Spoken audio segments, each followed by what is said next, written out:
சென்னையில் பிறந்த ஒரு சிறுவன் சினிமாவை பார்த்து ரசித்தான். ஒரு நாள் அந்த சினிமா திரையில் தானே நிற்க வேண்டும் என்று கனவு கண்டான். அந்த கனவுதான் அவனுடைய பயணத்தின் முதல் அடி. வாய்ப்பு கிடைக்குமா என்று காத்திருக்க கூடாது. வாய்ப்பு கிடைக்கும்போது அதை நிரூபிக்க தயாராக இருக்க வேண்டும். உழைப்பும் நம்பிக்கையும் விடாமுயற்சியும் அவனுடைய பயணத்தில் எப்போதும் துணையாக இருந்தன. என்னை பற்றி என்ன சொல்கிறார்கள் என்பது முக்கியமில்லை, நான் என்ன ஆக வேண்டும் என்று நினைக்கிறேன் என்பதுதான் முக்கியம்.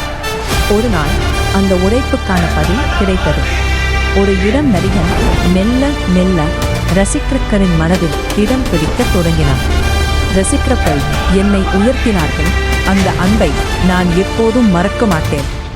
திரையில் கிடைத்த வெற்றியை தாண்டி மக்களின் அன்பும் நம்பிக்கையும் அவனுடைய பயணத்தின் முக்கியமான பகுதியாக மாறியது. ஒரு காலத்தில் திரையில் வர வேண்டும் என்று கனவு கண்ட அந்த சிறுவன் இன்று கோடிக்கணக்கான மக்களின் கொண்டாட்டமாக மாறியிருக்கிறான். ஆனால் இது முடிவு இல்லை, இன்னும் ஒரு புதிய அத்தியாயத்தின் தொடக்கம். இது ஒரு நடிகனின் பயணம் மட்டுமல்ல, ஒரு கனவு, ஒரு போராட்டம், ஒரு வெற்றி, கோடிக்கணக்கான இதயங்களின் பயணம். தளபதி விஜய்